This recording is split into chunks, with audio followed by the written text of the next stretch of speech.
session, we will discuss about the fluid connective tissue. अब ये fluid connective tissues का मतलब क्या है? देखो, जो कनेक्टिव टिश्यू जो ऑर्गन टिश्यू या किसी सेल को एक दूसरे के साथ कनेक्ट करते हैं, ओके। अब वो कनेक्शन किसके थ्रू हो रहा है? फ्लूइड के थ्रू, ओके। तो उसे हम क्या बोलेंगे? Fluid connective tissue. अब वो जो फ्लूइड है वो क्या है? एक लिक्विड की तरह है, ओके। एक लिक्विड जैसे वाटर होता है, तो कुछ इस तरह से हम इसे बोल सकते हैं कि वो एक लिक्विड फॉर्म में है। कुछ गाढ़ा हो सकता है, कुछ थोड़ा पतला भी हो सकता है, बट है वो एक फ्लूइड, मतलब लिक्विड फॉर्म। उसके बाद ये दो टाइप्स का होता है, एक होता है ब्लड और दूसरा होता है लिम्फ। कौन से दो टाइप्स? ब्लड और लिम्फ। तो हम पढ़ेंगे ब्लड और लिम्फ के बारे में। तो शुरू करते हैं पहले ब्लड से। अब जो ये ब्लड है, ब्लड तो नॉर्मली अगर देखा जाए रेड कलर का होता है, राइट। जो जब हमें चोट लगती है तब भी हमारा ब्लड निकलता है, हल्का सा हम प्रिक कर देंगे किसी नीडल को तब भी ब्लड निकलता है, राइट। तो ब्लड क्या है? अब इसी के बारे में हमने थोड़ा सा समझना है। ब्लड क्या है? एक फ्लूइड है। क्या है? एक फ्लूइड है। आपने कभी नोटिस भी किया होगा ब्लड किस फॉर्म में निकलता है? कभी देखा है कि ब्लड किस फॉर्म में निकल रहा है? ब्लड कभी देखो गैस की फॉर्म में उड़ गया? नहीं होता ना ऐसा। ब्लड सॉलिड फॉर्म में निकलता है, ब्लड निकलता है लिक्विड फॉर्म में, मतलब एक फ्लूइड की फॉर्म में। It is composed of the liquid part plasma. अब इन्होंने बताया जो ब्लड होता है ये प्लाज्मा के पार्ट से बनता है भाई, मतलब कहीं ना कहीं इसमें लिक्विड पार्ट जो प्रेजेंट होता है वो क्या होता है? Plasma, okay. इसमें जो लिक्विड पार्ट प्रेजेंट है वो क्या है? प्लाज्मा। मैं इसे रिपीट इसलिए कर रही हूँ ताकि आप इस पे फोकस करो। प्लाज्मा अब क्या है? देखो, जो ये प्लाज्मा है, प्लाज्मा बेसिकली इसमें क्या क्या होता है? तो पहली बात तो होगा ये कि ये ब्लड का एक पार्ट है, लार्जेस्ट पार्ट बोल सकते हैं, ओके। उसके बाद अगर हम देखें कि प्लाज्मा किस कलर का होता है? लाइट येलो कलर का, जो कि मैं आगे आपको इसके बारे में दिखाऊंगी भी। उसके बाद अगर हम थर्ड पॉइंट बात करें कि प्लाज्मा का फंक्शन क्या होता है भैया। प्लाज्मा क्या करता है? वाटर, सॉल्ट, कोई भी एंजाइम या कोई भी मिनरल, कोई भी हार्मोन को कंटेन करता है, मतलब कैरी करता है, और अलग अलग जो जहाँ पे नीड होती है वहां पे डोनेट कर देता है। क्लियर हुआ? ये क्या करता है? वाटर, सॉल्ट, एंजाइम को कैरी करता है, और न्यूट्रिएंट्स जो हॉर्मोन्स होते हैं उनको भी, प्रोटीन्स को भी, और अलग to the parts of body, मतलब अलग अलग बॉडी के पार्ट्स को जहाँ पे इनकी नीड है वहां से दे देता है, या फिर ले लेता है। जहाँ पे नीड नहीं है वहां से ले लेता है, यहाँ पे जरूरत है वहां पे दे देता है, ओके। इतना क्लियर? और अगर हम बात करें कि जैसे मैंने अभी बोला है ये येलो लाइट कलर का होता है, तो ये देखो, ये जो पार्ट है येलो कलर, ये क्या है? प्लाज्मा। और ये 55% होता है टोटल ब्लड का। अब इतना देखा आपने, उसके बाद फिर से हम दोबारा बैक जाएंगे। ये जो सेलुलर पार्ट्स होते हैं, red blood cell, white blood cell और प्लेटलेट्स, ओके। अब आप ये समझ लो कि ब्लड की कुछ टाइप्स है। ब्लड तीन तरह के होते हैं, रेड ब्लड सेल्स होते हैं, व्हाइट ब्लड सेल और प्लेटलेट्स। अब हम आएंगे दोबारा से इस स्लाइड पे। देखो, ये पूरा ब्लड है, हमारा ब्लड कुछ इस तरह से होता है, राइट। हमारा ब्लड जब निकलता है आपने देखा होगा रेड कलर का होगा। किसी का ऐसा है कि किसी का पिंक कलर का निकला है या ब्लू कलर का निकला है? नहीं, ऐसा नहीं होता, हमेशा रेड कलर का होता है। तो अगर हम देखा जाए, इन्होंने क्या किया? इस ब्लड को सेंट्रीफ्यूज किया। अब ये सेंट्रीफ्यूज टर्म कहाँ से आ गई? सेंट्रीफ्यूज का मतलब होता है रोटेट करना। एक ये डिवाइस होती है, एक सेंट्रीफ्यूज मशीन होती है जिसमें अलग अलग ब्लॉक्स बने होते हैं कुछ इस तरह से, ठीक है, ट्यूब फॉर्म में, जिसके अंदर ये जो ट्यूब है फिट कर सके, ओके। तो जब हम प्लग इन करते हैं, मतलब उस मशीन का प्लग इन करते हैं, तो ये अच्छे से घूमना शुरू हो जाती है, ओके। आफ्टर घूमने के बाद, घूमने का मतलब क्या? रोटेट करना। रोटेट करने के बाद क्या हो जाता है? जो लिक्विड पार्ट होता है वो सेपरेट हो जाता है, मतलब लिक्विड पार्ट कुछ इस तरह से ऊपर ऊपर आ जाता है, और वो जो ऊपर आता है वो क्या होता है? प्लाज्मा। क्या होता है? प्लाज्मा। और ये जो नीचे वाला पार्ट होता है ये क्या होता है? इरिथ्रोसाइट, मतलब आरबीसी, ओके। और ये जो बीच में कुछ ट्रांसपेरेंट सा होता है वो होता है ल्यूकोसाइट और प्लेटलेट। ल्यूकोसाइट मतलब डब्ल्यूबीसी और प्लेटलेट्स मतलब थर्मो, ओके। तो आप मतलब डब्ल्यूबीसी और प्लेटलेट्स आप बस इतना याद रखो। नीचे आरबीसी, ट्रांसपेरेंट कुछ प्लेटलेट्स हो गए WBC, and plasma is a yellow light colour, दोबारा से जाएंगे हम रेड ब्लड सेल्स में। ये देखो, अगर हम नॉर्मली देखा जाए तो कुछ इस तरह से इनका स्ट्रक्चर होता है। प्लेटलेट्स जो होते हैं वो भी ट्रांसपेरेंट होते हैं। White blood cell obvious white colour, तो व्हाइट कलर के ही होंगे। अब हमने देखना ये रेड ब्लड सेल और इनके काम क्या होते हैं। ओके, जो रेड ब्लड सेल होता है भाई, ये हमारी बॉडी में बहुत ज़्यादा ज़रूरी है, मतलब ये तीनों ही बहुत ज़्यादा ज़रूरी है। लेकिन ये इस रेड ब्लड सेल की एक अलग सी कहानी भी है भैया, इसको अब हम सुनाएंगे। ये रेड ब्लड सेल पता क्या करता है? एक तो ये हमारी पूरी बॉडी में प्रेजेंट है, इसकी नीड बहुत ज़्यादा है भाई। तो जो हमारी ऑक्सीजन होती है, मतलब यहाँ पे एक ऑक्सीजन है, तो अभी ये ऑक्सीजन का क्या काम है? ये ऑक्सीजन क्या करती है, इस आरबीसी को बोलती है कि भाई मुझे ना अलग अलग बॉडी पार्ट्स में जाना है। पर ये आरबीसी क्या बोलता है, नहीं भाई मेरे को, मैं नहीं लेके जा सकता तुझे, मतलब ठीक है मेरे पास कोई कन्वीनियंस नहीं है, तो मैं तुझे नहीं लेके जा सकता कहीं पे भी। ये क्या हो जाती है, ये सैड हो जाती है कुछ इस तरह से। पर उसके बाद क्या आता है, उसके बाद आरबीसी के पास एक पिगमेंट होता है। ठीक है, वो कौन सा पिगमेंट होता है? Red pigment. अब देखो, रेड ब्लड सेल क्यों बोला जाता है? क्योंकि इसके पास क्या होता है, रेड पिगमेंट होता है। ओके, एक ब्लड सेल था, ऑक्सीजन ने बोला कि मुझे घूमने जाना, मुझे ना अलग अलग ऑर्गन्स के पास जाना, मुझे लेके जाओ। ये बोलता है कि नहीं मैं नहीं लेके जा पाऊंगा, पूरी तरह से ना है, ऐसे बोल देता है। वो बेचारी क्या हो जाती है, उदास हो जाती है। उसके बाद क्या होता है, उसके पास एक रेड पिगमेंट होता है। वो क्या, अब वो रेड पिगमेंट क्या है, एच बी।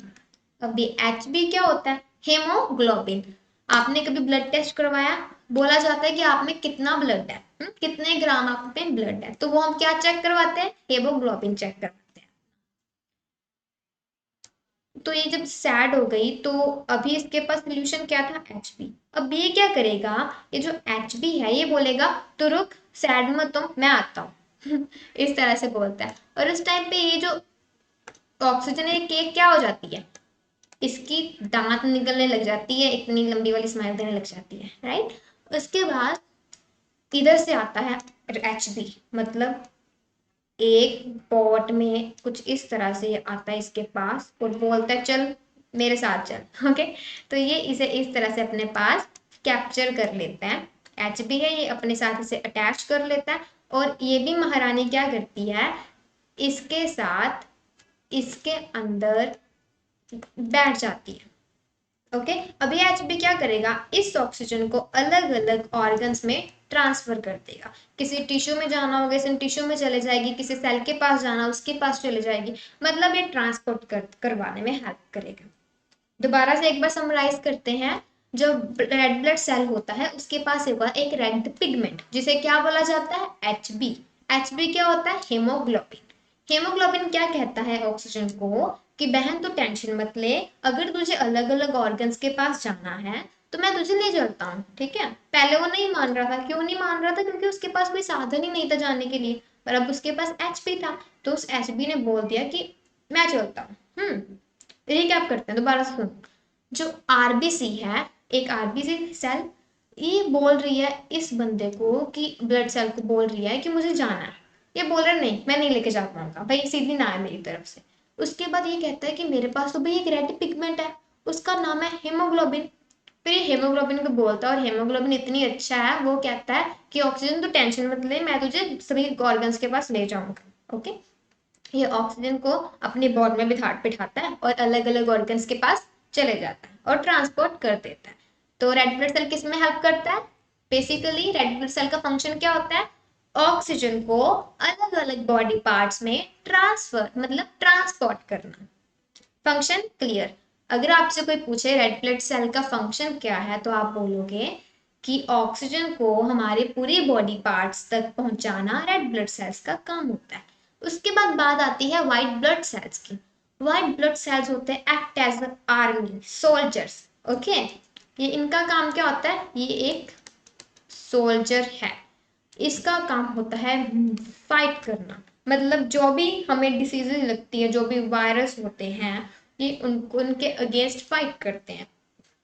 कैसे फाइट करेंगे, ये अपने अंदर कुछ एंटीबॉडीज बनाते हैं। मतलब एक सोल्जर है, इसने अपनी टीम तैयार करी एंटीबॉडीज की, मतलब मेरे अंदर कितने सारे और टीम वर्कर्स हैं। ओके, वर्कर्स हैं मतलब, और उनसे ये काम करवाता है। ये कहता है किसी को भी अंदर नहीं आने देना, जो नहीं सही है। मतलब कोई भी डिसीज, कोई वायरस आ जाए तो यू कैन पंच इट, मतलब लड़ना। हमें प्रोटेक्शन प्रोवाइड करता है, act as a soldier. Immunity, antibodies बनती है। ये क्या होती है? एंटीबॉडीज, जो किसी भी डिसीज के अगेंस्ट लड़ती है। तो व्हाइट ब्लड सेल का फंक्शन क्या हो गया? हमें डिसीजेस से प्रोटेक्ट करना, एंटीबॉडीज को बनाना। ओके। उसके बाद प्लेटलेट्स क्या होते हैं? देखो प्लेटलेट्स होते हैं ट्रांसपेरेंट कलर के। Got it? इसका काम भी कुछ इस तरह से ही होता है जैसे कि व्हाइट ब्लड सेल्स का होता है, लेकिन थोड़ा सा डिफरेंट। प्लेटलेट्स क्या होते हैं? स्मॉल कलरलेस, बता दिया मैंने, स्मॉल और कलरलेस होते हैं, छोटे छोटे होते हैं सेल्स फॉर्म में। ओके। और हमारे ब्लड में ये प्रेजेंट होते हैं। और कभी आपने नोटिस किया हो, हमें जब चोट लगती है या फिर कुछ भी होता है तो हमारे ना ब्लीडिंग होने लग जाती है। अगर वो ब्लीडिंग इतनी ज्यादा हो गई तो खून तो सारे ही निकल जाएगा हमारी बॉडी से, तो हम जिंदा रह पाएंगे? नहीं रह पाते। और एक बार आपने एक और चीज नोटिस करी होगी, जब भी हमारा कभी कभी हमारे ना ऐसे रेड रेड रेड निशान पड़ जाते हैं बॉडी पे, वो हम बोलते हैं कि खून इकट्ठा हो गया। वो क्या होता है? Blood clot. क्या होता है? Blood clot. मैं यहाँ पे वर्ड लिख रही हूँ, क्या होता है? Blood clot. क्लॉट मतलब होता है खून का इकट्ठा हो जाना किसी एक जगह पे। ओके। तो ये क्यों होना अच्छा है? ये इसलिए होना अच्छा है ताकि आपकी ब्लीडिंग ना हो। Okay.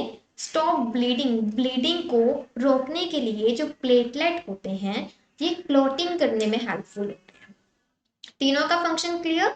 Red blood cell oxygen provide करते हैं अलग अलग पार्ट को। व्हाइट ब्लड सेल्स हमें बचाते हैं, प्रोटेक्शन प्रोवाइड करते हैं सभी वायरसेस से, सभी बैक्टीरिया से, और सोल्जर की तरह एक्ट करते हैं। जो प्लेटलेट्स होते हैं जो ब्लीडिंग को प्रिवेंट करते हैं, मतलब ब्लीडिंग नहीं होने देते, और क्या करते हैं? क्लॉटिंग कर देते हैं ताकि हमारी ज्यादा ब्लीडिंग ना हो। उसके बाद ये भी हमने पार्ट कर लिया हुआ है। हॉल, ये हमारा कुछ हॉल ब्लड होता है। आरबीसी, आप ल्यूकोसाइट इसका अनदर नेम है डब्ल्यूबीसी का। और प्लेटलेट्स को बोला जाता है थ्रोम्बोसाइट्स, और इरिथ्रोसाइट्स बोला जाता है आरबीसी को। और ये पार्ट क्या है? प्लाज्मा। हमारी बॉडी का 55, मतलब ब्लड का 55% पार्ट क्या है? प्लाज्मा। लेस देन 1% क्या है? ल्यूकोसाइट और प्लेटलेट्स प्रेजेंट है। और इरिथ्रोसाइट है 45%। उसके बाद हम सेकंड वन पढ़ेंगे लिम्फ के बारे में। जैसे कि हमने कहा था हम दो चीजों के बारे में पढ़ेंगे, ब्लड और लिम्फ के बारे में। ब्लड का क्लियर हो चुका है, अब पढ़ेंगे lymph. It is the fluid surrounding by body cells. देखो भाई, जैसे मैंने प्लाज्मा बताया कि वो एक लिक्विड पार्ट होता है, उसी तरह से लिम्फ भी एक फ्लूइड होता है जो बॉडी सेल्स के अराउंड होता है। ओके। मतलब ये सेल है और इसके जो अराउंड कुछ इस तरह से प्रेजेंट होगा, this is called fluid. It is essentially the blood plasma that has oozed out of. हम इसे एक तरह से ब्लड प्लाज्मा बोल सकते हैं, जो कि हमने पीछे पढ़ा, ये वाला। ओके। ये ब्लड प्लाज्मा कहाँ से निकला है? ब्लड वेसल से, मतलब ब्लड से। ओके। ब्लड से निकला है। तो ओस्ट का मतलब होता है डिस्चार्ज होना। जैसे ब्लड से डिस्चार्ज हो गया, क्या निकला? Blood plasma. ब्लड वेसल से ये क्या हो जाता है? डिस्चार्ज हो जाता है। और ब्लड प्लाज्मा किसके अराउंड होता है? बॉडी सेल्स के अराउंड। मेनली अब जो लिम्फ है वो क्या कंटेन करते हैं? वो व्हाइट ब्लड सेल कंटेन करते हैं। और दूसरा क्या कंटेन करते हैं?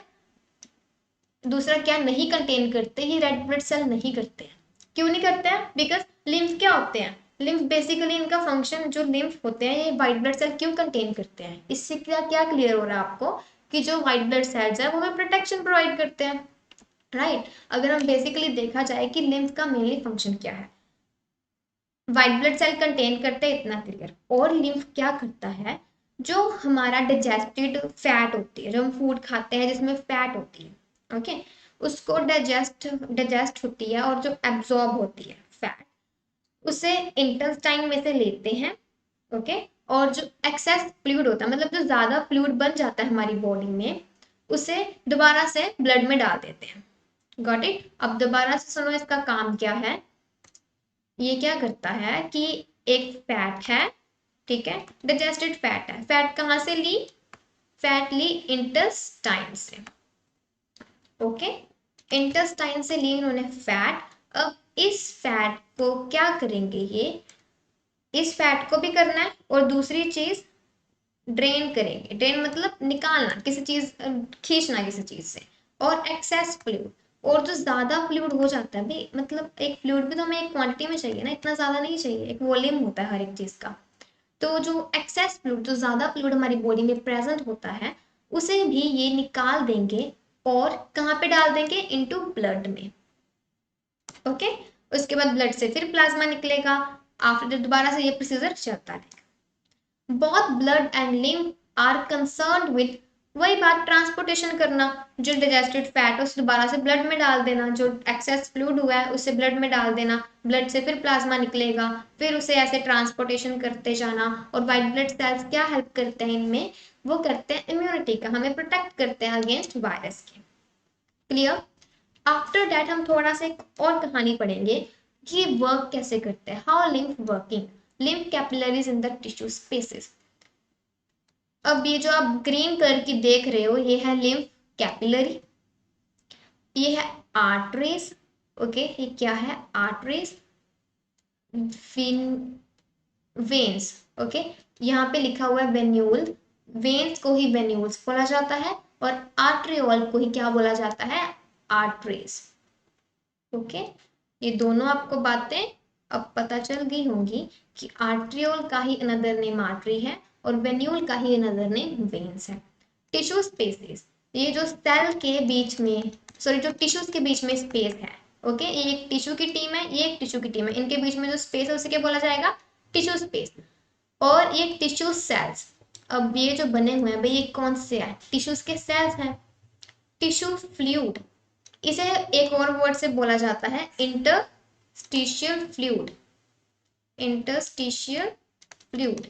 टिश्यू फ्लूइड को क्या बोला जाता है, और इंटरस्टिशियल फ्लूइड, जो मतलब टिश्यू के बीच का फ्लूइड होता है। ओके, टिश्यू फ्लूइड जो निकलता है फ्लूइड, वो वाला फ्लूइड। लिम्फेटिक वेसल्स, इन्हें भी लिम्फेटिक वेसल्स बोला जाता है। भाई लिम्फ से बनी हुई है सारी, ये क्या है, लिम्फेटिक वेसल, जो ट्रांसपोर्टेशन के लिए हेल्प करती हैं। आपको ये स्ट्रक्चर देखा, अब हम देखेंगे इनकी वर्किंग।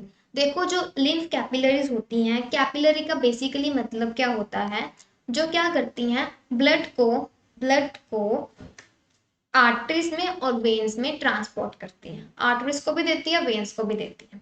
ओके, अगर हम बिल्कुल नॉर्मल लैंग्वेज में अगर हम बात करें आर्टरीज की, कि आर्टरीज का काम क्या होता है, हार्ट से आर्टरीज क्या करती हैं, एक ब्लड है, ठीक है, मतलब सॉरी एक ऑक्सीजन ऑक्सीजन है, पर ये ऑक्सीजन क्या है, डीऑक्सीजनेटेड है। ओके, और एक ऑक्सीजन है जो क्या है, ऑक्सीजनेटेड है, मतलब प्योरीफाई है, और एक प्योरीफाई नहीं है। जो ऑक्सीजन प्योरीफाई होगी उससे, उसके साथ कौन अटैच होगा, आर्टरी। ओके, और दोबारा से समझना, और जो ऑक्सीजन प्योरीफाई नहीं होगी, मतलब जो डीऑक्सीजनेटेड होगी, वो उसके साथ कौन अटैच्ड है, वेन्स। ये दोनों चीजें समझ लगी आपको। अब इनकी वर्किंग ध्यान से सुनना। जो ऑक्सीजन होता है वो हार्ट का एक काम है, हार्ट क्या करता है, ऑक्सीजन को प्योरीफाई करता है। जब ऑक्सीजन, अलग अलग ऑर्गन्स हैं, हमारे हर एक पार्ट को क्या चाहिए, ऑक्सीजन चाहिए, तो ये हार्ट है, ऑक्सीजन प्योरीफाई कर देता है, और हम इसे अलग एक समझते हैं कुछ इस तरह से। देखो, ये क्या है, एक हार्ट, हम इसे कुछ इस तरह से, और यहाँ से जा रही है, ये हमारा एक क्या है, ये हमारा एक है बॉडी पार्ट, आप कोई भी मान लो बॉडी पार्ट, लीवर मान लो, लंग मान लो, कोई भी एक बॉडी पार्ट है। ओके, इसको क्या चाहिए, इसको चाहिए ऑक्सीजन। और एक हम मान लेते हैं इस तरफ से, ब्लू कलर की क्या मैंने बताया था, वेन्स, और रेड कलर की आर्टरी। अब हम क्या बात करेंगे, इसके पास क्या होती है, ऑक्सीजन, क्या है, ऑक्सीजन। हार्ट का काम बेसिकली होता है ऑक्सीजन को प्योरीफाई करना, पंपिंग करना, वो असली में काम है ही, लेकिन हार्ट और क्या क्या करता है, ऑक्सीजन को प्योरीफाई करता है, ऑक्सीजनेटेड बनाता है। और जो आर्टरी होती है वो हार्ट से ऑक्सीजन लेती है और अलग अलग बॉडी पार्ट्स को जाके दे देती है। अब ये जो लंग है, ठीक है, और इसके पास जो डीऑक्सीजनेटेड, मतलब जो अनप्योरीफाई है, जो ऑक्सीजन प्योरीफाई नहीं है, उसको अब उसे फिनिश भी तो करना है ना उसे। अगर इसमें हमने साफ पानी भरना है, फॉर एग्जाम्पल अगर इसमें हमने साफ पानी भरना है, तो जब हम गंदा पानी निकाल देंगे तभी भरने का फायदा है। तो अब ये जो वेन्स है, वेन्स क्या करेंगी, इसमें से जो भी ऑक्सीजन सही नहीं होगी, मतलब जो गंदी होगी, जो डीऑक्सीजनेटेड होगी, उसे ले लेगी और कहाँ पहुंचा देगी, हार्ट के पास। हार्ट क्या करेगा, फिर इस ऑक्सीजन को प्योरीफाई कर देगा और आर्टरी आएगी, यहाँ से ऑक्सीजन लेगी अच्छी वाली और फिर से ऑर्गन के पास छोड़ देगी। उसके बाद जो डीऑक्सीजनेटेड, फिर से ये इस तरह से एक लिम्फेट सर्कुलेशन प्रोसेस चलता रहता है। क्लियर? जैसे कि अब हमने देखा कि ये एक सर्कुलेशन प्रोसेस होता है, तो कुछ इस तरह से ये सारा प्रोसेस चलता रहता है। कैपिलरी जरूरी है, because capillary he blood provide करती है आर्टरी और वेन्स को। और जो टिश्यू सेल्स, ये आपकी नॉलेज के लिए आपको पता होने चाहिए, टिश्यू स्पेसिस, टिश्यूज के बीच में जो स्पेस होती है, लिम्फेटिक वेसल्स, तो ये वेसल्स होती हैं, यही वेसल्स हेल्पफुल होती हैं एक तरह से, जो ट्रांसपोर्टेशन में हेल्प करती हैं। पर थोड़ा सा काम अलग होता है। जैसे कि मैंने बताया, जो आर्टरी है और जो वेन्स है, इसका काम ऑक्सीजन के रिलेटेड होता है। लेकिन जो ये लिम्फेटिक वेसल है, इसका काम क्या होता है, जो इंटरस्टिशियल फ्लूइड है, मतलब जो टिश्यूज का फ्लूइड है, उसे दोबारा से कलेक्ट करना और दोबारा से उसे बैक भेज देना किसके पास, ब्लड स्ट्रीम, मतलब एक ब्लड ट्यूबल में उसे दोबारा से ब्लड में डाल देना। ओके, तो लिम्फेटिक वेसल का बेसिकली काम ये होता है कि फ्लूइड को कलेक्ट करे जाना, जो भी फ्लूइड निकल रहा होगा उसे कलेक्ट करना और ब्लड में डालते जाना। तो ये आज हमने क्या क्या पढ़ा, आज हमने पढ़ा है ब्लड और लिम्फ के बारे में। दोनों फ्लूइड कनेक्टिव टिश्यूज हैं।